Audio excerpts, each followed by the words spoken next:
Welcome to season 5 of Own Your Divine Light show. I am your host, Yarra Atlantica Miller, also known as Janet Miller. And the theme of this show is the divine human rising. And it is covering our sacred truth. This show is an exploration of the secret truths that have been concealed from us. We are letting go of that old system that no longer works for us and holds us back from becoming the divine humans we are meant to be. Today, we are having two amazing guests, Tyler Koala and Aaron Kuhn. They are the podcast hosts of the highly regarded Journey to Truth podcast, and I am very excited to have them here today. So welcome, Aaron and Tyler. So happy to have you here. We're happy to be here. Thank you. Yeah, great to be here. Thank you. So together, Tyler and Aaron have created a platform for discussing any and all controversial and eye-opening topics without limitation and effort to spread awareness to the masses. So individually, Tyler is an experiencer, a researcher, and a host of the podcast show. Tyler has also had a number of experiences that you can hear about through many other podcasts, and they're very interesting, exciting ones, such as levitation, sleep paralysis, interference with the negative entities, contact with extra-dimensional beings, and involvement with potential Black budget projects like the Secret Space Program. Aaron, after being brought up in a very religious Christian home, began to question his reality. His questions led to 5 years of research where he unveiled many of the illusions he and we are all living under. He has recreated his belief system to coincide with his devotion to advocate for disclosure. He is also an avid researcher and a podcast host, and together, last year, they had their first Secret Space Conference in May 2022, which was hugely successful. And this year, they are again creating another amazing conference in May of 2023, and tickets are still available. So I am so thrilled that you're doing that. And who knows, I may get there yet. I'm thinking about it. So, welcome again. I'm so happy to have you both here. Yeah, we'd love to see you there too. So I know your guests are incredible. You just have the most groundbreaking information coming through when you both, when you talk and you have your guests coming on your shows. So you both brought through so much information that has unveiled what our reality truly is, if you are awake, let's put it that way. So how would you talk about this illusion to someone who may not be awake yet, as we call it? How would you bring it up, Tyler? Oh man, I actually stopped trying to bring it up to the people a long time ago. That's one way. What I do, what I'll do is if I am talking with somebody, I'll slip something into the conversation, what I call certain buzzwords, and I'll see how they react to it. And sometimes they'll chime in and respond with something. I'm like, okay, so they do know about this or that, said subject. And I'll kind of just gauge where they're at on their journey based on the conversation. And if I feel like they're in a place to receive any new information about the illusion, like that we're living under, right? The corruption, whatever's going on, all of it, the agendas. If I feel like they're in a place to receive that, then I'll kind of poke the bear a little bit and just see what they're ready for. It's different. It's circumstantial. It comes down to the individual, where they're at, and the circumstances of the conversation and the setting where you are. There's a time and place for it. Sometimes it's not the time or place for it, even though that person can probably receive something at that moment. So you just have to kind of gauge where they're at, and there's no like protocol for it. Because like if you just like slam this information in their face and they're not ready for it, it actually repels them and turns them off to the information and turns them off to you, and has a negative effect. It's counterintuitive to do that. So I don't know if that answers your question. Oh yeah, it's perfect, because I've experienced all of the above myself. When everything started breaking open in 2020, I ended up, trying to tell people, don't do this, don't do that, and boy, it was not well received. So it took me a good while, maybe 1.5 years to 2 years to realize I shouldn't be saying anything else. But now I agree with you. You have to really weigh it out and decide what where is this person at? But I like to plant the seed, like you have to plant something because that's our job. I mean, you know, we have to poke the bear. I say that all the time. I Right. poke the bear, but I've been told I have to stop poking certain bears. Right. So, Aaron, how do you see that? How do you see the illusion, and what would you do with somebody? How would you talk to them about it? Yes, I second everything Tyler said. This is what I've done for years now, where I kind of, you talk to somebody, you can get a feel for where they're at. You know, you get a feel for what they're open to, what they're not, what their interests are. You know, how spiritual they are. You know, how, you know, because a lot of this stuff, unfortunately, a lot of the information, you know, that we talk about is it can be very dark and traumatic, you know, because it's just the nature of, it's just the reality of what's been going on in a lot of these things on the planet. And unfortunately, a lot of people, if they're not at a good place, they can get caught up in the fear. They can get caught up in fear and not be able to handle it well, to put it simply. And but then that's detrimental. So it's almost like it would almost have a negative effect on a lot of people if you go too far with a lot of information that is in that realm.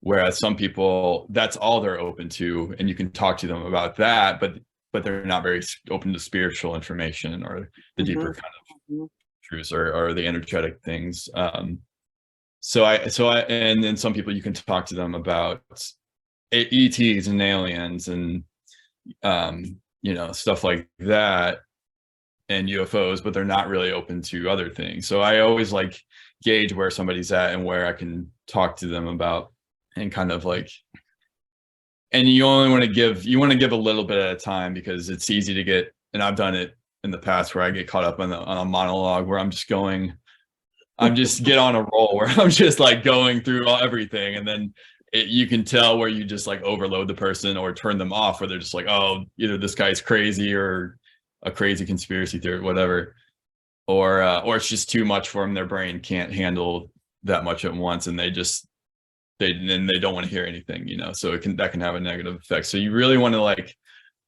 gauge where they're at, gauge where you can kind of plant those seeds or say a little bit, and then if they let them chew on that, or if they ask more questions, answer their questions, let them kind of lead the conversation more. Ask them questions. This is what I like to do, is ask people questions to get their own brain, get their wheels turning on a certain topic, you know, or in a certain direction, to kind of lead them. Because a lot of times you do that and they'll naturally go down the same paths that we've gone down. But they've been so stuck, or not really, no one's ever really like led them down that path until now, you know.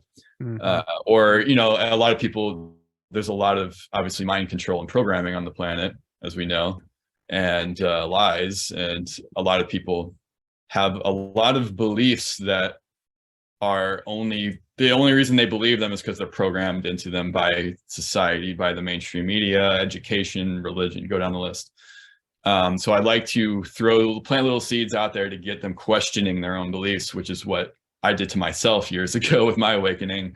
I started just asking myself, why do I believe this?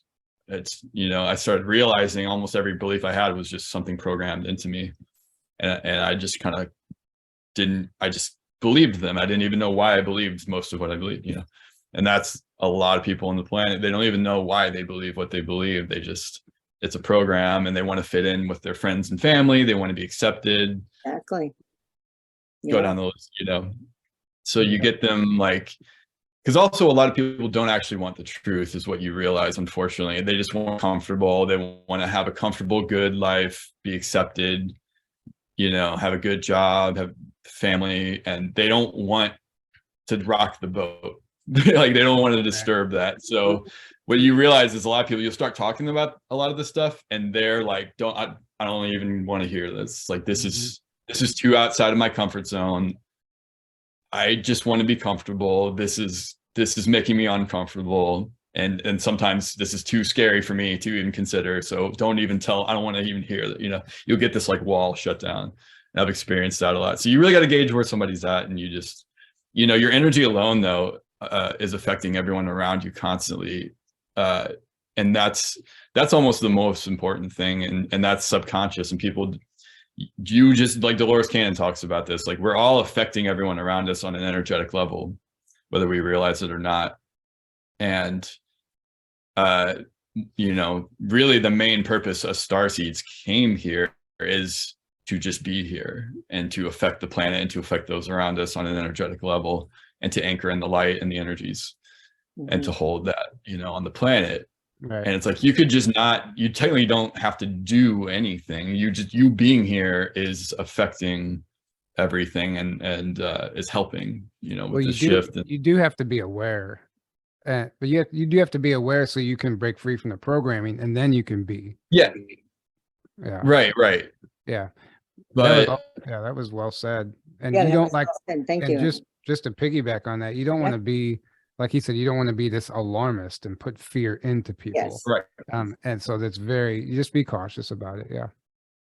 Well, yeah, I agree. I mean, that in the beginning, though, we were all trying to wade through it all and to figure out what's going on. So I think we're all kind of alarmed. But now that we've learned so much, I mean, it's been 3 years. It's shocking how much has shifted in our world in many good ways. And, so you talk about what is our world within a world. You want to take that one, Tyler? How did you know that that's one of the chapter titles in my book? Because it's. Is it really? Yeah. Well, I'm referring to the programs when I talk about it, the programs, a world within a world. But like our entire infrastructure has a double meaning. It's not what it appears to be on the surface. Some things are very surface level and very obvious. And yes, what you're looking at is what it is. But there's a lot of double meaning to everything. So, and that's what creates the illusion. It's so hard to explain to someone who doesn't have a background in the secret societies and the secret space program and the cabal and the deep state and how they've been operating and mind controlling us, since the beginning of time. So when you explain to somebody, when you just jump in explaining like our infrastructure and how it's actually designed to support the dark agenda, and even the buildings themselves are somehow designed, like sports arenas and stadiums are designed for loosh farming to siphon energy into their negative grid that they've placed around the planet, and then literally feed them. They feed off of our loosh, our light, our light and our dark. It doesn't matter. Yes. Like the light feeds them too, but the dark is even more potent. And like in just like buildings, like you have the secret space program, right? How do people get recruited into the secret space program? Yeah, you can do it through means of the military, and you can enroll in the military, enlist, and go down that path of recruitment, and then eventually go and be brought in that way. But there's people who aren't in the military who are also brought in, and they can be brought in and recruited via just normal businesses or companies set up in their location that have a system set up to where if you they'll steer you. They have a way to manipulate you, steer you in life, steer your path, so that you eventually apply for this job, or the job's placed in front of you and you're like, oh wow, that's a good deal, I'm going to go work for this company.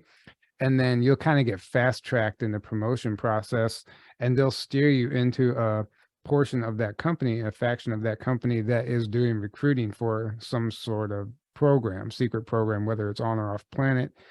And that will be how they get some people. Some people, they're just taken unbeknownst to them, and it's just done in your sleep via an abduction scenario. So there's many different ways, but sometimes they do give you the option to consent and sign paperwork and join the program. But the problem is at the end of it, your mind wipes, so you don't remember any of that prior to that, or you might not even know that you did it. And that's where you lose people within the technology of how they're able to do that, which is an entirely different topic. Well, some people do remember. Some people come back and remember, look at what's, Well, exactly. That's why we have that's why we even know about it, right? I mean, that's exactly why we're talking about this, because the whistleblowers have been coming forward for years now. People think that the secret space program was, people started talking about it in like 2014 to 12, Yep. whatever. But Michael Ralph, Stephanie Ralph, if you guys know who they were whistleblowers that wrote a book in the year 2000 that talked about the 20 and back program and that stuff. Really? And then, yeah, so there we had whistleblowers coming out around the year 2000, which is the earliest. And Gary McKinnon in 2002, who hacked servers that revealed the Solar Warden and all the exactly. Really? Wow. I wasn't it's 2002 quite awake then. I mean, I was awake to spirituality, but not to this kind of information like the governmental projects and right. the So black budgets. Yeah. Yeah. So when Gary, exactly for a while. Yeah. When Gary hacked the NASA servers or the Navy, I think it was both. He found a database of what he called a space fleet, the name of ships that were be operational in space, a list of non-terrestrial officers, even a photograph of a miles-long cigar-shaped craft hovering just outside of our planet, among many other things and programs and stuff that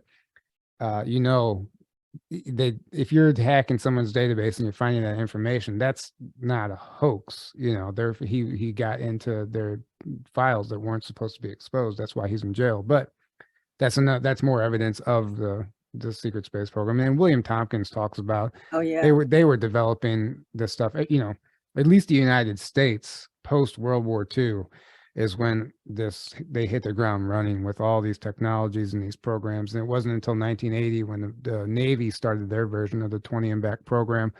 But there's just so much there, So you have to really have an understanding of what's actually been happening on this planet, what's been going on behind the scenes, what we really have as far as the capacity to go into space and other planets. And then you can understand why, like I said, everything's a double meaning. And I just found out recently from our guest, Mary Beaver, she said, you can Google spaceports. And I did it. And if you go on Google Maps and type in spaceports, there's these random spaceports all over the map. Really? That it'll be a pin drop in like in the middle of the mountains, or sometimes there is a little airport there or building. And one of them is even a galactic spaceport. And it's just really interesting. I feel like this is how they tell you without telling you, like it's there, but they're not going to come out on the news and explain to you. So you might think you're at an airport, but really it doubles as a spaceport and you just don't know. And they have a way of cloaking themselves to where you would never know. I can go on and on and on with this. I know it's such a fascinating subject, and I think it's important for people to hear some of this, because how will they ever break through this illusion, this world between worlds? So Aaron, what would you like to add to that? Thank you, Tyler. Mm-hmm. You have anything to add to that?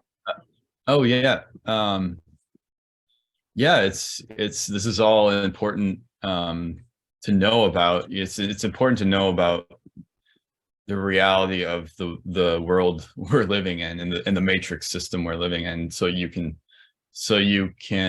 navigate it, I guess, and realize that we're living on a planet that is natural, in my opinion, and that is the planet is a spiritual being, and it's the ascension's happening and all that, but there's this false matrix system with these dark controllers that it's like for thousands of years, they infiltrated basically the planet back in Atlantis, Lemuria times, and ever since then they've been kind of manipulating things and enslaving people in the population and mind controlling and doing black magic and all that. And they created the money system. That's why we have a money system, because according to many whistleblowers and insiders, most planets don't use money. Most civilizations don't even use money because they don't need to.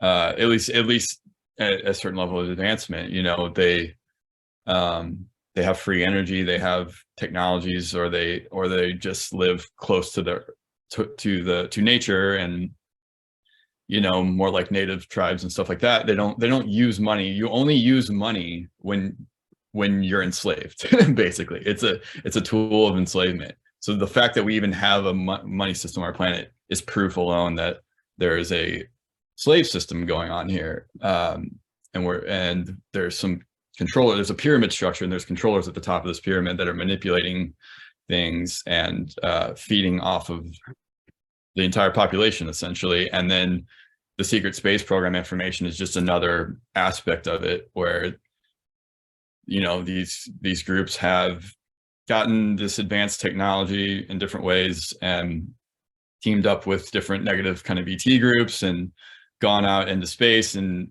because this is what the advanced like negative ET groups, such as we hear the Draco and the Greys and things like that, what they do is they go around the cosmos doing the same thing. They enslave planets to feed off of and to use for trafficking and trading and all that. And then they just do that over and over and over again. They just go out and enslave and conquer. That's what they do. That's kind of like all they know how to do. It's kind of in their genetics, I guess. And they've been doing it so long, it's all they know.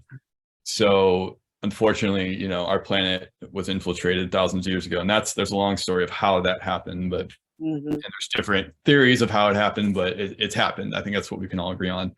And so a lot of these secret space programs are run by these dark forces, because they're basically using humans as slaves in many different ways. Yes. Yeah. To work in their programs. And yes. You know, we have all these whistleblowers now coming out with getting their memories back and just saying, hey, this is what I remember of my experience. You know, these are the memories I got back. And but then there's also, you could call them benevolent forces, or, you know, either people that have defected that were in those programs, or, you know, there's like supposedly there's the Navy has, you know, they're kind of like the good guys that are, they're kind of like also have their secret space program, but they're trying to fight for the freedom of the planet and humanity, and they're also in space. And there's all these benevolent ETs that are now helping us, because if they don't, this could get way out of hand, you know, and it would affect them and many other civilizations. So there's this big galactic, it's almost like, unless you know about the ETs and the galactic information, nothing's ever going to make sense, because it all leads to that. Right. And the spiritual information as well. But yeah. I'd like to add to that, 100%. Yeah, please. You're 100% right, and well said. But also, going back to the world within a world and the infrastructure, right? So then you have the 5G towers, which aren't actually 5G towers. They double as something else as well. And obviously, one, they can control our minds with the technology that's installed on those towers. And two, they're pumping out a frequency via the satellite network and this tower network, to encompass the entire planet, that keeps the illusion going. And it's been described that a lot of these ETs, there's ETs existing among us, like reptilians, and like or they call them the shapeshifters. Shapeshifters, yeah. So they're really, it's really a reptilian standing in front of you, but because of a frequency that's being played, it actually manipulates our mind and our visual cortex even somehow. And we see what would appear to be a human. We don't actually see we see the holographic overlay, if you will, of the actual entity that's standing in front of you. And a lot of the leaders, the elites, even politicians, celebrities, musicians, I mean, you can go down the list. Anyone who's, you know, well known and popular and pushed by the media and by pop culture and Hollywood, most of the time they're not even human. And then you go take it a step further and talk about how Captain Mike Richards talked about how it's not even humans that are funding some of the movies and programs and stuff. It's actually ETs funding some of these agendas. And you really have to start questioning things at that point. And then you have NASA, which is putting on this dog and pony show.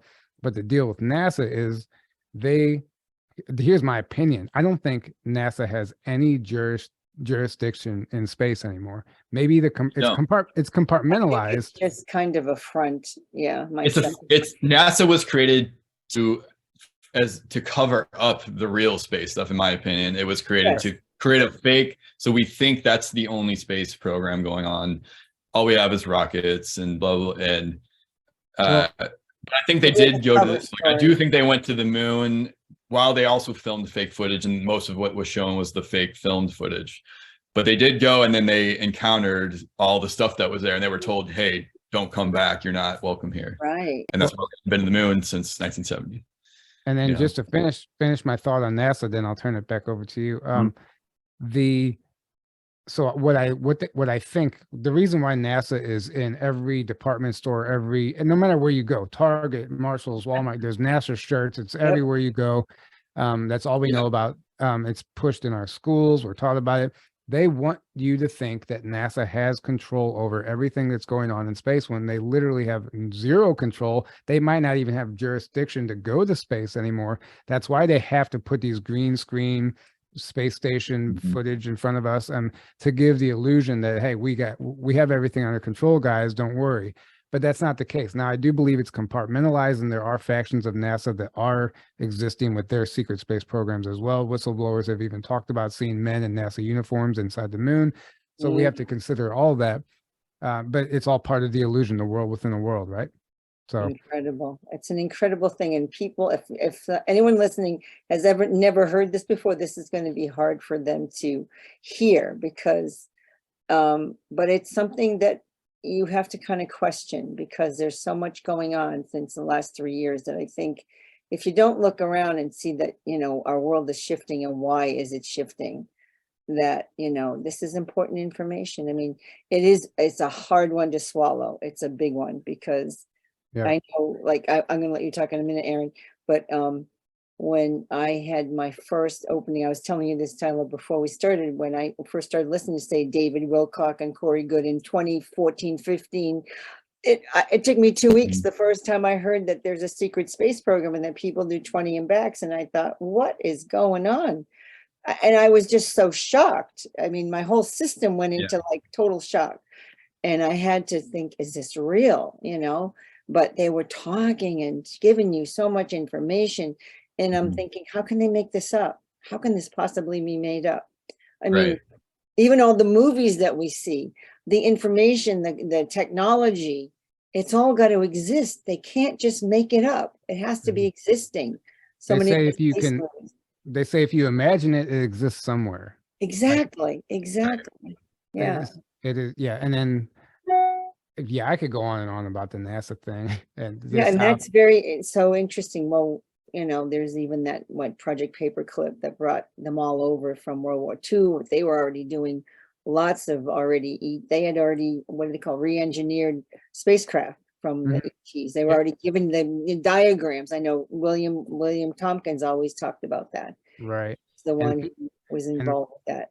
A lot of people say, a lot of the flat earthers, like, they show evidence that, hey, these rockets aren't even going to space. They found the trajectory of them, and there's even evidence that when they disappear out of our side, they're landing like in some island we don't even know about. But that they think that proves that the Earth is flat and that there's no space. But really, they just don't. Really, they just don't have permission to go to space, or they don't have the permission. And then they talk about the firmament, but then we have. We talk about the firmament, but then we have the whistleblowers that talk about, I think Daryl James is one of them, but they talk about there's areas with the firmament is a real thing, but there's holes in it, essentially holes. There are spots, locations where you can pass through, and you think they haven't figured that out by now, but they have. So, and sometimes the rockets are going to space, not all of the time, and they never. There's always payloads being brought to develop space stations and things that we don't even know about. So it's not just like, oh, we're going up to do this. Like that, probably every reason we've ever gotten for going to space has been a lie, because we know everything else. I think that's true. I totally agree with that. Do you remember a TV show called The Dome? I do. I've never watched Under the it. Dome. Under the Dome. Under the Dome. I've seen it. I used to watch it, and it was just such an unusual thing. They didn't know what was wrong, but something was different. And then finally they got to see the dome. And that was like, to me, that's like disclosure again. Here we are, seeing this. And it was so long ago that nobody, and I mean, they did it like, we know how they give it out. It's very small drips. And it's because they'll never, you know, they don't want to own what they've done. And they can't, because I don't know what would happen. Society would just totally, you know, Right. disintegrate. So I guess it's got to be drips and drabs. I don't know. It's whatever way it's going to work out, it is the way it's going to work out. But anyway, Aaron, go ahead. You want to answer? You had something to comment on? Did you have any comment about the world is within the world, or anything that Tyler shared? I mean, I have a lot I could talk about. Or whatever you want. Go ahead. Yeah, I mean, yeah, again, like there's like the fake, I call it like the Truman Show reality that we live in, where it's what they want us to think is all that is, and is the reality. And it's like this fake created reality show, essentially. And it's not until you start to awaken, think for yourself, you're at a certain level where you can, it just becomes obvious. You see, like, it's like you start seeing the strings and the you know, fake stuff going on. You're like, wait a second, that's all the stage. Wait, this is fake. Wait, I'm being lied to here and here and here and here. Wait, this person's clearly controlled by this greater force above them. They're not acting on their own. You know, you start seeing it, and then you're like, okay, what's really going on here on the planet? Like, there's clearly some agendas going on by some forces that are trying to steer the planet and steer things to an agenda. And it's like, okay, well, what is that? What's going on? You see them pushing the jab hardcore, and like, why is that? Why are they so adamant that everyone needs to get this jab? Why? It's obviously not for your health and safety. And if people can't see that by now, I mean, God help them, because I don't know, if you haven't woken up to that by now, I don't know what will wake you up to that. Well, there's a lot of subtle ways that people can't see it. They can't see it. They won't see it. Right. And a lot of that has to do with, you know, we're almost from day one, you're programmed in this world. It's a very mind-controlled planet, in the words of Ken Rolla, who we just had on. Like, you're sent to school, and you think it's school. You think, oh, it's education. I'm being educated. No, you're being indoctrinated. You're being programmed, and you're being conditioned. And then you're also, whatever your family, whatever religion, whatever their beliefs are, you're getting that programming. Whatever your friends, you're getting that programming. College, your work, go down the list. Whatever political, you know, whatever media you follow, you're being programmed by whatever you're watching on the TV. So essentially, you know, if you're in an unconscious state, you're living your life with all these beliefs and all these programs, and you're acting from that state. It's not the true you. The true you is not your body, and is not your ego. That's the false you. Your true you is your soul, which is connected to your higher self. That's really the true you. And then your higher self is incarnated in this body, experiencing this body and experiencing this reality. But it's an experience. It's not who you are. It's an experience. But when you're unconscious, you think this is who you are. You think this body and this five sense reality is all that is. This is who I am. I am my name, my body, my job, what I do, my religion, blah, blah, blah, blah, blah. And then you just kind of like unconsciously go through life, and then that's where the matrix wants you. That's where the control system they want to keep you in that state, unconscious, easily manipulated, just feeding off of you, and you're just falling into every trap. And, you know, and then you die, and then they want you to reincarnate and just keep doing it over and over and over again. Right. But when you awaken, you just realize, like, oh, I'm so much bigger than this. There's so much more going on than what I'm being told. Reality is so much more than this five sense reality. You know, there is a much bigger reality. Even if you don't wake up to the fact that there's life all over the universe, like, just waking up to that is kind of it, you know? Yeah. And then you can't be controlled and manipulated. You can't be controlled once you awaken to a certain level, because you no longer just do what you're told. You no longer just believe what you're told to believe because you're told to believe it. You no longer submit to authority just because they tell you to. You no longer get an injection just because they tell you to. You do your own research. You think for yourself. You do introspection. You examine yourself. You work on yourself. You connect with your heart. You connect with your soul, your true self. You live from your heart. The mind. Everyone. So many people are living only in their minds, and that's when you're easily programmed and manipulated. But when you get in your heart, that's when. And your mind is supposed to be a servant to your heart.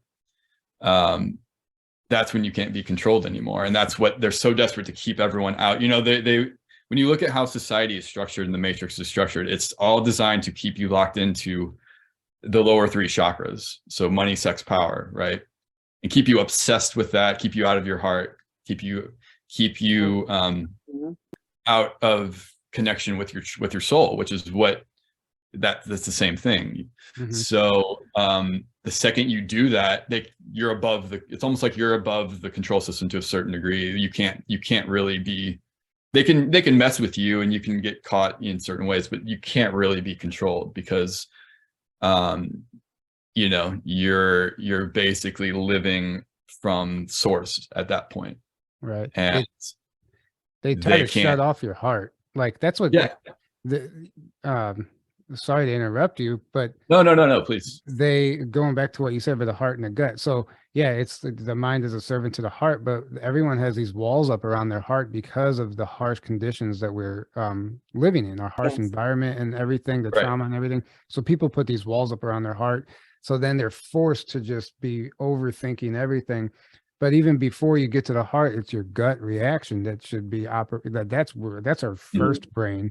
Like the Native Americans said, we have three brains: the gut, the heart, and our mind. But the gut reaction, your initial gut feeling, that's what you should act on. Then your heart processes and you act out from there. And the mind is just to get you from point A to point B, and it's like the logical thinking. But mind is just so you can operate in third dimension. That's the only reason for the mind. It keeps you safe, and it tries to. Keeps you safe, fight or flight. But I do want to go back to the dome you were talking about, and that concept, and I hate to talk about the flat Earth, but it's starting to become so prominent. I feel like it's everywhere. I feel like it's an issue that should be addressed, even though it's a fabricated issue and they're forcing us to address it. But I feel like we need to put the other side of the story out there because some people, ultimately, everyone's confused. There's no foundation of truth to begin with. So, we're all just trying to figure this out together. But what I see happening is, so we had somebody on our show that said flat earthers are living in 2D, a two-dimensional reality. Yes, I heard that. So that got my wheels spinning. I started really thinking like, wow, because I've heard the 2D described as the underworld, and I've seen like channelers and psychics like go there, remote viewers see what they call the second dimension, and it's a very, very, very dense version of Earth. It kind of looks the same, but it's a lot darker, a lot denser. And I started realizing, I'm like, wow, that's why you get on TikTok. TikTok promotes every other TikTok that's on the main feed is flat Earth, flat Earth. You don't see anything about the secret space I don't go program. on it much. No. Oh, it's like overly promoted every day. It's like the trending hashtag. Everything. That's another mind control. Yeah. Right. So. Oh yeah. So people, and then there's a lot of fake information out there, but it looks like real information to support it. But that's neither here nor there. What they're doing, I realize, is psychologically, they're getting people to assist in their own devolution back into the second dimension and to exist in a 2D reality where the Earth is flat. In a 2D reality, the Earth is flat. And just by evolving or ascending into the third and fourth, fifth densities, it becomes spherical by laws of the universe, just by the laws of physics. Love that. It becomes spherical as you ascend, and then you ascend even further than that. It becomes almost holographic, and then that's where we get into like the holographic universe. So as you ascend, the Earth changes and ascends with you, and vice versa. But what they're doing is they're trying to devolve a mass portion of the population back Wow. into the second dimension to ultimately, they're like hijacking the ascension process. So Oh, yeah. while a Mhm. bunch of us are trying to, are ascending, they have a large number, a mass amount of people assisting and aiding in their own devolution by believing in the flat earth. But then you take it a step further. I've actually given the flat earth a lot of time, and I've listened to a lot of I videos, and have too. I've given it some, but not as much as you. I love what you're but saying. Yeah. because I've realized what happens is when I see these flat earthers talk and share their version of the story, they are not coming from, it's nothing is intuitive or coming from their heart. They're Mm, coming at you from this arrogant, condescending place, like, I know better than you. And they kind of like, oh, you'll find out one day, I feel sorry for you, but you'll get there type of mentality. Like they're putting themselves on a pedestal, like they've reached this All finish line. ego. Yeah, Yeah. it's like all And I'm like, it's okay, ego. so that's what happens. So this information, it's yes. completely manipulating the people away from their gut and their heart, and it's all in their head, and they're overloading them with this information that looks kind of credible sometimes. And they're like, oh wow, wait a minute, I need Yes, to look it at this has. again. At Like, first glance, a lot of it sounds convincing. Yeah, right. until you dig But into it. but when Compelling. you but Yes. when you ask somebody about the flat earth, you quickly hear them parroting things that they've seen Mhm. online, but no one's responding from their gut and their heart. And because once you do that, you're operating from a higher frequency, and therefore inevitably that you're going to be existing in a reality where the earth is a sphere. So it's like this whole mass psyop to devolve the population back into the second dimension or the Wow. underworld. That's an incredible, I was not aware of it that way. That's a very good analogy. I love that because it makes so much sense, because I love that you said as we rise, the earth shifts. It gets to be a sphere. It gets to be holographic. That makes so much sense because our density lessens as we're raising our frequency. Right. It's just like the analogy, like think of a side scrolling video game. Like the video Mhm. games all started off 2D with a side scroll. And then as the video games evolved, the Yeah. technology evolved, it turned into 3D. The flat circle became a sphere. I mean, it's right there in front of your It's eyes. true. It's so true. Wow. Yeah. Okay, that's amazing insight. So, would you like to share anything, either of you, about how your reality shifted, and what exactly was your catalyst, and where do you see um, yourself now, and and how do you view where you're at now compared to where you started? And you could take that and then I'll hop in after that. My awakening happened in 2012. If you said you watched my video, did. so you know about so Excellent. you now know about my whole story, Right. but I will say it. Recommend it. Well, just give a little overview of it to the listeners. I'll give them a briefer version of it. Yeah. Everyone My knows. catalyst. Yeah, I grew up very Christian, a Christian family, and that was who I thought I was until about the age of 25, when I had what I call my awakening, and there's like these light bulbs just started going off. Where, well, there was a couple of things before the big awakening that kind of started me on that. Like I started finding out a little bit about the control system on a 3D level, at least, like the cabal, as we call them, the Illuminati, the New World Order. And I started realizing, wait, there's like this group that's behind the scenes manipulating and controlling things on the planet, and kind of sneakily doing all these things and controlling, manipulating, and they want to make a one world New World Order, one world government. Like that's their end goal. So I kind of knew that, but I didn't know quite how extensive it was, or quite how deep that rabbit hole went. And then I still had my Christian faith at that time, but then I started just questioning. I was like, wait, how do I know what I believe is true? Like, I've never really looked into it. I just it was handed to me, and I just kind of like believed it, it's like, because I'm supposed to. And then what you do is you start forming, your identity gets all attached to that belief. And now it's that belief and who you think you are is one and the same. And that's why people are so attached to their beliefs and will so vehemently defend them, because it's like, to them, they think they are that belief. Well, sure, it's their anchor. It's like their anchor on the earth. Right. And it anchors, yeah, and it helps them make sense of reality, and it's like their whole anchor, it's their whole stability.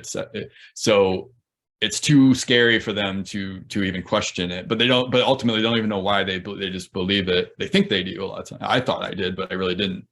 So I started questioning it, and I started just kind of finding things. I found David Icke really early on, and his information was just fascinating to me, and it was so powerful, and it just resonated so strongly with me. I knew there was truth. I just knew deep down there was truth in what he was saying, and I would just watch every video on YouTube I could find, and I was just taking it all in and doing my research on things he would say that I'm like, oh, let me look more into that. That's fascinating, and I would just do research on different things he was bringing up, and he was very much talking about how we live in a 5-sense reality, but reality is so much bigger than that. But the control system wants to keep you locked into the 5-sense reality, keep you in your small self, thinking that, oh, little me, what power do I have? And he's like, you are literally all that is. He says it like, you are all that ever was, is, and ever will be, having an experience. And that just resonated so strong. I'm like, yes, that's it. Mm-hmm. So another way to put that is we're all God experiencing itself as me, and you are as you, and Tyler as you, and a point of awareness, but it's an experience. Don't tell me who I am. Ultimately, we're all the same being. Yeah. But it's not who you are. And the control system wants you to be locked into the experience as if that's all you are, keep you unconscious, keep you being manipulated, continually feeding into that system. Right. Can I add to that? Yeah, that was he was my big awakening and all. And then I found David Wilcock, I found Dolores Cannon, I found Project Camelot early on. And I was just fascinated by everything they were talking about. And then there was a YouTube channel called Spirit Science, I remember back then, that I found, and that kind of led me down all the spiritual information. And I kind of just kept going, but I've spent 5 years. I had no one to talk to about any of this stuff. I had no friends or family that was on this level that I could talk to about any of this stuff. So I spent 5 years pretty isolated in this regard, just taking all this in and kind of processing it and growing, And then I went to my first conference in 2017, and that changed my life. And ever since, that's how I met Tyler at a conference, and we started the podcast. But yeah, it was this one little, it's it all started from a small spark that starts a big wildfire, kind of the way to look at it. It's like my soul was nudging me, my higher self, you could say, was nudging me a little bit at a time, hey, look at this, hey, look at this, follow this trail, hey, and you listened. Yeah. I listened, but so many people shut that out. Exactly. Right? But when you follow that, that's what is gonna, your life will unfold magically, because it's trying to show you what you need and show you a greater reality that's going on, who you really are. And what you said earlier too, how the people are scared of the truth. They don't actually want the truth. It's not that they don't want the truth. It's that they don't want to flip their whole life upside down now to accept that as a reality, because that's what happens. Family, friends, everything, you attach your identity to your life, right? So it's an entire paradigm shift when you start acknowledging that this stuff is real and everything's a lie and an illusion. So it literally flips your life upside down to accept that as truth. And you have to go back to the drawing board and figure out who you are, the people that you thought you loved, you don't align, you don't resonate with certain people. It's the journey to truth, isn't it? Yeah. Yes. Exactly. That's exactly what it is. And to go back to what Aaron was saying about the mind control and everything, they imagine the planet as a sphere, right? And then there's all these rings around it that actually are imprisoning the planet. Imagine a satellite tracking map. Have you seen that, where it's just the whole planet is encompassed? Imagine each one of those rings being a belief system. And then it creates this gigantic thought prison around the planet. And each belief system is a thought prison within itself. So it doesn't matter which one of those beliefs that you subscribe to, that you believe in, as long as you believe in something, you're limiting yourself. You're limiting yourself and your potential, and that's what they want. That's why they're all in place. They don't care what you believe in, as long as you believe in something. That is right. And that's a good way to imagine the prison the thought prison that we're existing in. But to answer your question about the catalyst, for me, I feel like I always knew that nothing made sense. Even, you know, I grew up in a Christian and a Catholic family. My parents were separated. My mom's side was Christian, dad's side was Catholic. I was going to church. I eventually went to Bible school. But back then, even as a child, I just wasn't into it. I didn't buy it. I felt like it was being forced on me. I Yep. had that rebel gene in me always as a kid. Yep. Like Yep. my mom would make me put my hand on the Bible and swear or Wow. something, and I would put my hand behind my back and cross my fingers. I'm like, this is, you know, I was The rebel. Yep. I just couldn't get it, you know.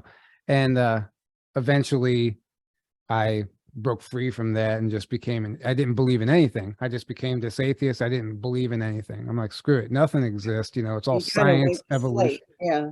And then my mother passed away when I was 24, and my entire world flipped upside down. And I started I became an experiencer. I started having experiences which changed my life and forced me to believe in the things that I had told myself weren't true. But it didn't take me long to accept them because I think it was always within me. I was just suppressing myself to fit in. I didn't know Sure. where I belonged. That's the entire game, right? That's the trick. So true. They want you confused, so you're constantly grabbing onto this and grabbing onto that, and you're joining this group and that club and this. You're trying to find some sense of purpose, and then that's what everyone's doing. So you find a group of people that you can somewhat identify with, like, okay, that's who I am.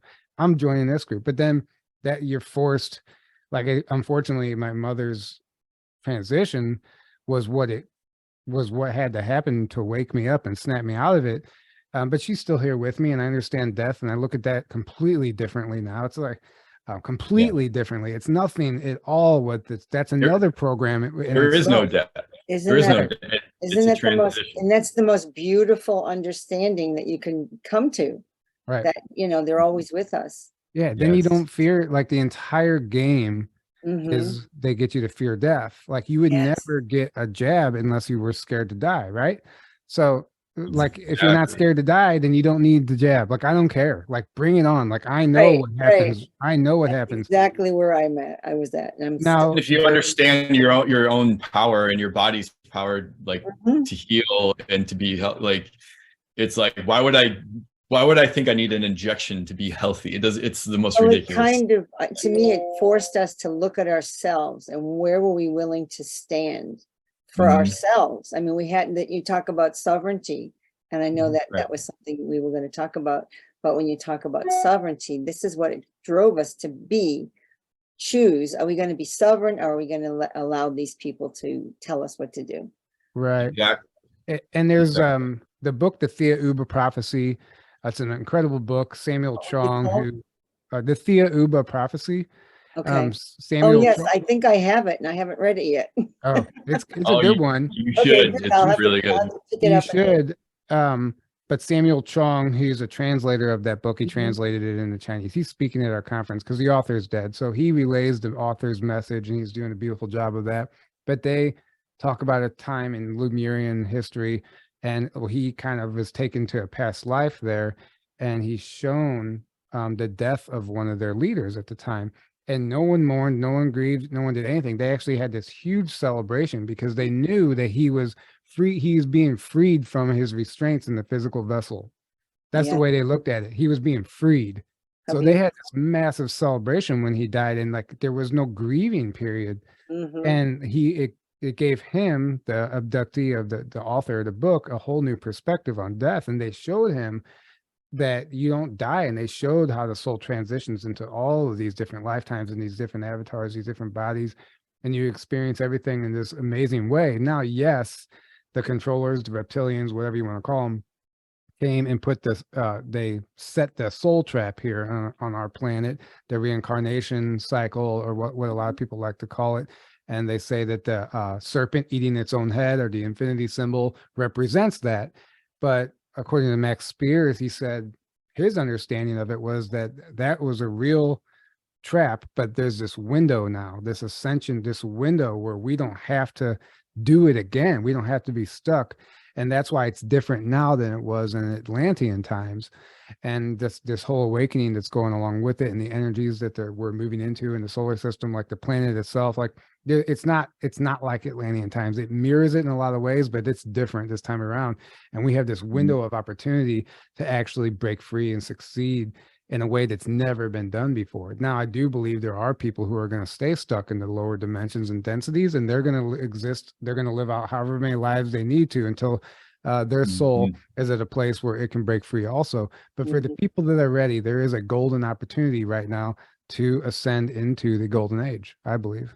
Yes. And didn't we create that? Didn't we create that with the harmonic convergence? I mean, I think that's the one in 1987 that I remember hearing about. I don't remember it happening because I wasn't paying attention. I was having babies. So that's the year I was born. Was it? Yeah. My son was born the year before you. Yep. Mother was the year before. Yeah. There you go. So, yeah, because I remember, I had a good thought. Now I kind of lost that thought. What was my thought? You were talking about the harmonic convergence. Yeah, the harmonic convergence was when they asked the mass consciousness, like it was like, source said, do you choose to break out of this? Are you choosing to awaken? And we all said yes. Our higher selves all said yes. Yeah. That's how I understand that what the harmonic convergence is. Right. But I don't know if you have heard of it, or even, or you probably have. I mean, you've done a lot of research. I've heard it. Yeah, I've heard of it. It was the major turning point, I think, that the masses decided on this planet that we were going to move into the higher consciousness, because we had to make the choice, because we're always the ones, it's free will. Yeah. Free will. We had to make the choice. Right. That's how I understand it. So yeah, it's so good what you're saying. Yes. Yeah, there is like it that lines up with the window right now that we have. And the window of ascension, that's where we've created it. And even in 2012, when everyone thought that was the window. Yeah. But the window is an opportunity. That's what people need to understand. That doesn't mean they just get out. Like that's why they're trying so hard to keep everyone suppressed still, so they stay in this trap, because it's probably still there. But once you are aware of it, right, that's you live your life in a way to where you are every day asking yourself who you are, and on that path of self-discovery, and you become sovereign, right? Yeah. Then you have that opportunity to not do this again. But some people might even want to come back and help. They might even, That's true. Yeah. Yeah. So and we can't we take for granted the amnesia, or we don't, that's not the way to put it, but the amnesia is stronger than you think. Like I think like the veil they talk about. No, I mean the amnesia, when we come here, we forget who we are. Okay, yeah, we go through the river. I think this is, I believe this to my core. I think that some starseeds come here thinking it's going to be easier than it is, not understanding how strong the amnesia is, and then the indoctrination and mind control. And I feel like sometimes they get themselves, they'll come here on this mission, and it might take them a couple lifetimes in that reincarnation cycle to break free from it. It's not like they're going to come here and do it on the first go. Maybe some people are, but I really believe that like the amnesia is potent. Whatever is happening is potent. And if you're not being made aware of these concepts, to at least start thinking about things, and you surround yourselves, you are who you surround yourself with, and your environment. And some people plant themselves in the environment that is engineered by the matrix. So it's tough for people to break free from that, or even understand that they are a starseed that came from another planet or star system to incarnate here and do this job from the inside out. It's an inside job, but you have to remember that first. And that's why there's so many targeted individuals and so many people being attacked upon birth, because they know that if those starseeds, if everybody remembers why they came here, their game's over. That's why they're constantly suppressing us right out of the gate. And that starts, the whole birthing process is number one, exhibit A, right? That is all set up to traumatize us and fracture our mind right off the bat. So the mind control process actually starts in the womb. Yes. And we're shifting all that now. I think, I just saw, it's like Sherry Divban put out a consciousness birthing. She was talking, I didn't listen to it yet, but she talked about that it's coming out. And I think the fact that you're saying what you're saying, and both of you are sharing so much about this, I think it's just so wonderful that you know so much already. at your ages, which is so important because you're teaching me a lot with what you've figured out, what you've uncovered. I mean, I got my parts, and then you're bringing in like this whole nother level because you're even more awake in what you're bringing through, even though it took you time to get there too. It's everybody's journey, and it's a choice. As you said, you both had a catalyst that catapulted you to these levels. So, but it's a choice every day to keep fighting. It's a choice every true. day. It's not It's just true. one catalyst and one and done and you're out, like, and you're free. Right. But at So you have least, to choose the lifestyle that's going to get you ridiculed and not laughed at and targeted. But well, it's a constant, it's a constant decision every day to say, I really want to do this. This is important to me. This is my passion. I believe this is what we're meant to do here. Yeah, I totally agree with that. Yeah.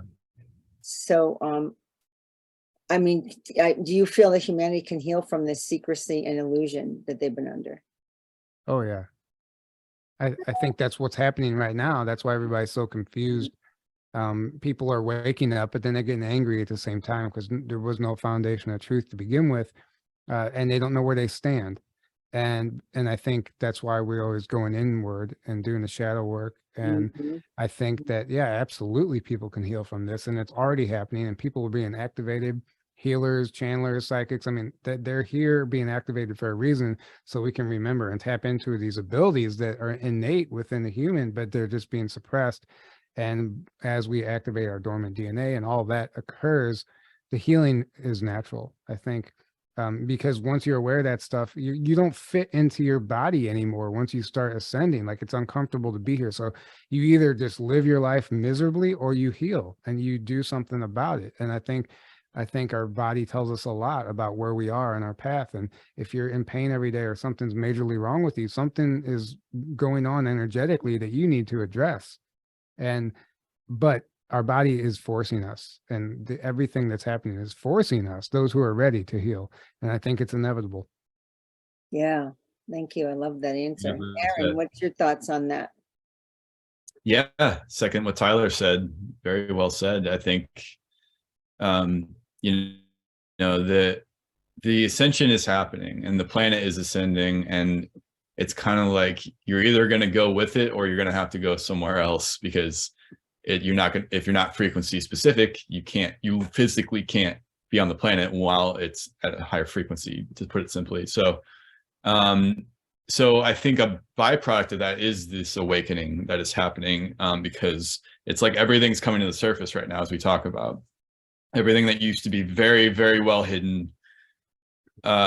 Everyone's even on an individual level, everyone's traumas, everyone's shit, to put it, is coming up to be dealt with. But if people aren't ready to deal with it, they're kind of like having a hard time right now and lashing out and getting triggered constantly. And it's because they have a lot of crap that they're not healing. It's like, you got to heal your stuff, and you got to look at everything that's coming up. All the lies are being revealed, all the darkness is being revealed. And it's not that a lot of people think things are getting worse. They're not getting worse. It's just they're being revealed. Everything's coming to the surface. So we're seeing it for the first time. We're experiencing it for the first time. So it seems like things are getting worse and things are really chaotic and crazy right now, but it's two reasons. It's because of that. And then second reason is because it's the control system is desperate, and they're lashing out right now because they're trying to hang on. So they're throwing out everything they have all at once to desperately hang on to whatever control they think they can, and try to stop the ascension in any way they can, or stop as many people from ascending as they can, which I think is one of the main reasons for the jab, is to disconnect people from their souls so they don't ascend and they stay stuck in this dense reality. And there's a lot of placebos with that jab. There was a lot of placebos given out there too. So yeah, a lot of people may not have even gotten any of it. So no, absolutely. And don't think because you got, you can absolutely heal from it and you can detox from it. Do not think just because you got it, you're screwed. That is not what I'm saying. That is not true. Just bringing that out.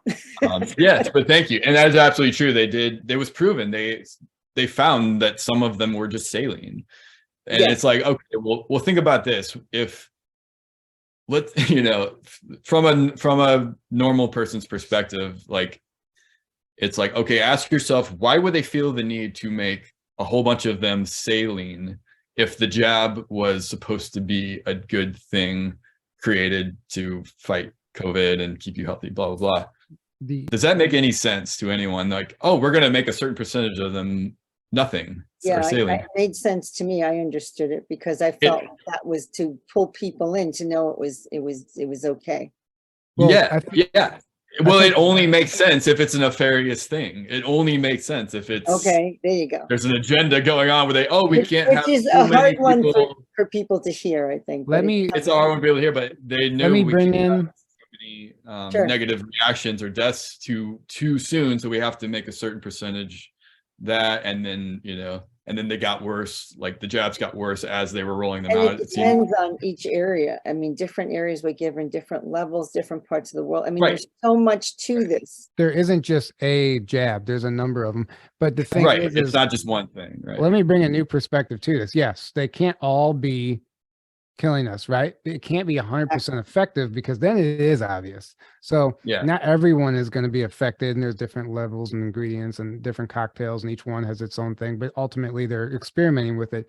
But I'd like to take it back to Operation Warp Speed, everyone that flipped out about Trump talking about Operation Warp Speed to get these vaccines out as quick as possible.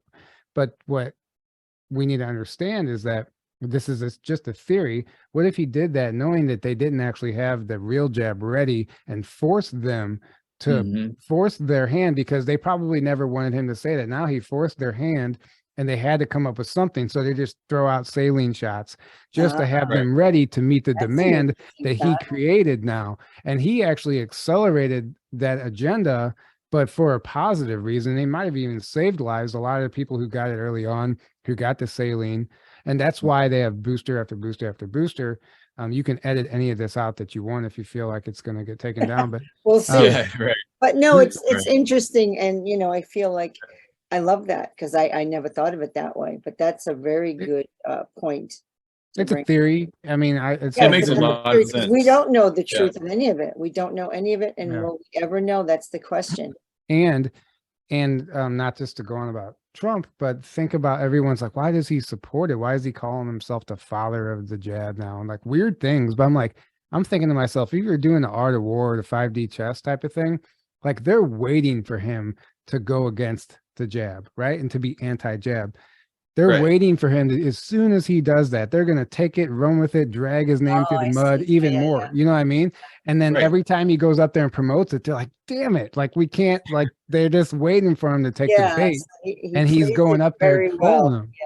And the media can use that as like, oh, everyone who doesn't get the jab is following Trump, and they're, Trump's. It would actually be fault for all these, for everything. Like it would be separates that too. It would be political suicide for him to do that, actually, if you think about it. Oh, absolutely. Not that this is about politics, but it's all connected. It's all connected. It's just all connected. Game. It's the big game that's going on, and he plays it well. He plays it well. Let's put it that way. So I'm so this has been so exciting, and you've brought so many interesting ideas forward, and I'm really really happy. I know time is moving. So should I ask this? What does sovereignty mean to each of you? Let's go with that, and then we're gonna do some final words, and you can talk about your game. I just think it means asking yourself every day, who am I?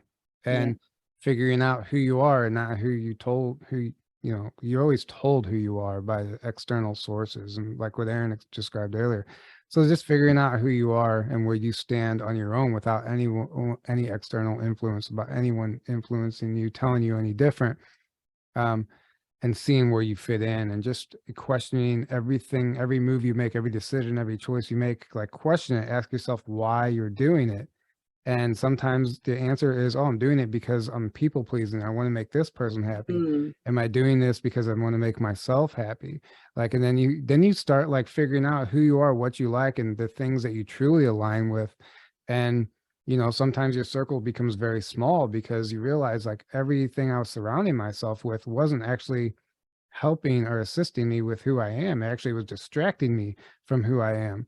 And you have to, that's what the shadow work is like facing yourself in the mirror and asking yourself the hard questions and looking at yourself and holding yourself accountable and being able to forgive yourself, because we're not perfect. We all screw up. We've all done things that we regret. And it's all part of the experience too. Your darkest moments can be your greatest teachers if you allow them to be.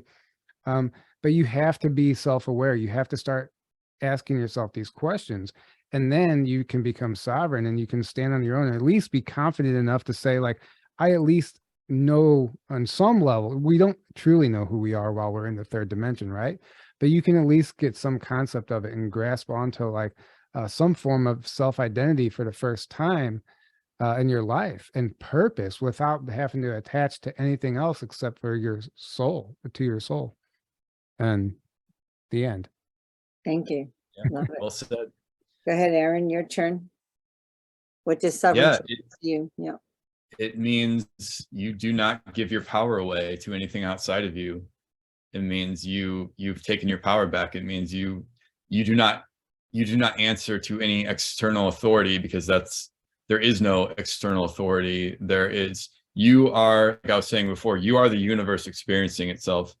And it doesn't mean, because a lot of people, you say things like that and they think you're saying, oh, I am God, as in like this version of this me, which is not the real me. It's like, no, this is the small self. This is the experience in this third dimension temporarily.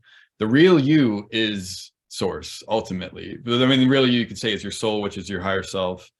But that ultimately is source, just it's like divided up, but it's ultimately all source. Yes. Ultimately, all there is one. Like the law of one, there is only one of us here, and it is source, infinite awareness, infinite consciousness. Every individual is a fragment of source. Yes. If you want to look at it like that, we're all soul Yeah. fragments of the infinite creator. That took a long time. So it's coming to that realization. Ultimately, it's just coming to that realization, and then realizing, okay, so that means I am fully 100% responsible for my own decisions, for myself, for everything I do in this lifetime, in this dimension, in this body. And there is any so-called authority, it's like you have true morality where you do not do things just because you're told to do them. That is the opposite of morality. And unfortunately, that's what a lot of the programming is. Oh, just obey blindly what you're told and don't question it. Well, how do you know what you're obeying and what you're doing is the right thing to do if you're just doing things without questioning? Like that's a very anti-life teaching and programming that we're given. So when you wake up, you realize, oh, there's no such thing as authority. I am my own authority, and that's what self-sovereignty is. I am responsible for myself because I am the universe experiencing itself. So I am responsible for bringing the light of consciousness and source to this, to the planet and to others. And like, when you can connect to that, then you can truly, you're a light basically on the planet, rather than like parasiting off of everything around you and trying to feed yourself from all these things that will never feed your soul, will never make you happy, will never make you fulfilled, because you're not connected to your true self.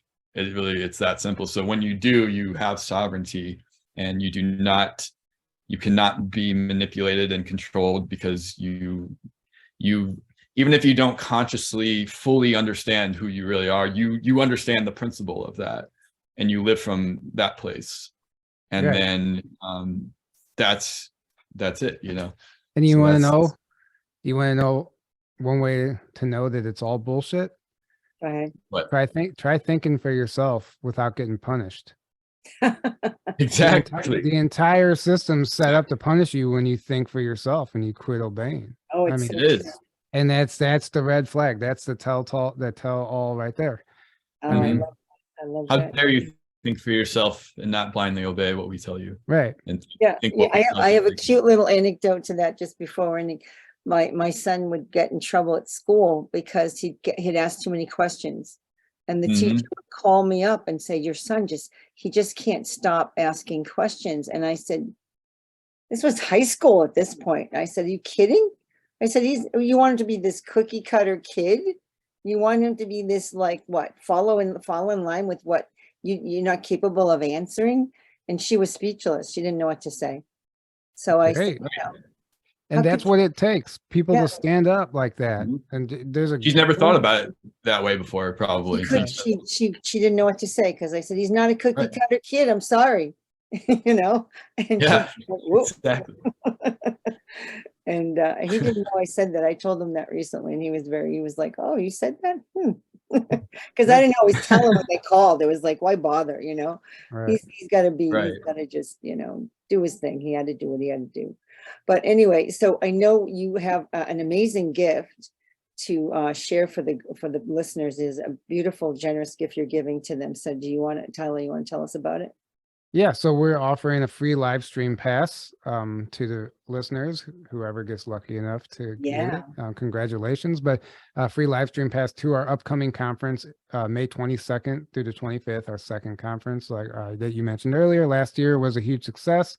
This year, we're hoping it's just as good, if not better, and we're really excited about it. But we're offering a free pass to your audience and listeners, and hopefully they get to enjoy it, because it's going to be it's a beautiful lineup of speakers. The information is always fabulous, but the energy that comes from it is just palpable. And even if you're watching it online, I still feel like the energy is contagious. And so we're excited about the event, and I hope that whoever wins the live stream pass gets to enjoy it.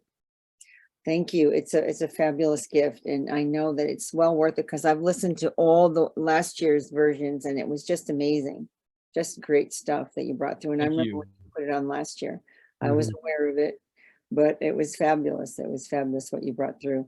So, any last words? Anything you want to share that you feel has to be said today? Anything else you want to share? I don't take things so seriously, and don't forget to have fun.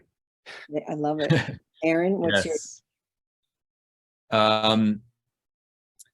Yeah, realize this is just an experience you're having, which is why you shouldn't take things so seriously, because it's just an experience. But the good news is that means death, like we were saying, death isn't real. It's just a transition to a different state of consciousness, essentially.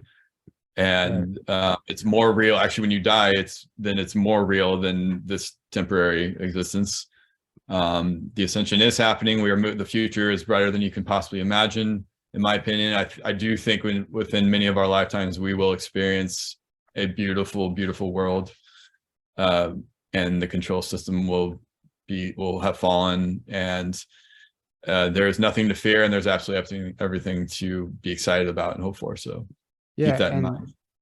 Well said. And be present. Like, the definition of anxiety is worrying about the future, and they want you worried about the future always. That's why they place, that's why there are retirement plans and things of that nature. You're worried about the end of your life. You're worried about what you're going to do at the end of your life, and you're not even living in the moment. You're not present, and you're working your life away. So don't forget to be present when you do start to get anxiety about the future, which I do. We all do. We all worry about things. But pull yourself out of your head and just be present. Start observing your surroundings and watch how your mood changes. Watch how you relax.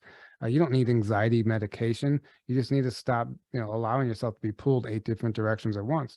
Bring it all back in, and just observe what's around you. If you're outside, like, watch the leaves blowing in the wind, observe the animals and the insects, whatever. And really observe it, be present of your surroundings, be aware of your surroundings. It changes the course of your entire day, then eventually your entire life. Yeah, thank you. That's beautifully said as well. Just perfect. And I'm going to just thank the audience who's listening. We're going to thank you all, and any kind of comments you'd like to give to Tyler and Aaron, we'd love your feedback. So I always ask for that, and all their contact information will be available after the interview. And I really want to thank you, each of you, Tyler and Aaron, for your incredible persistence and passion to bring through the truth, and your amazing pathfinders and way showers.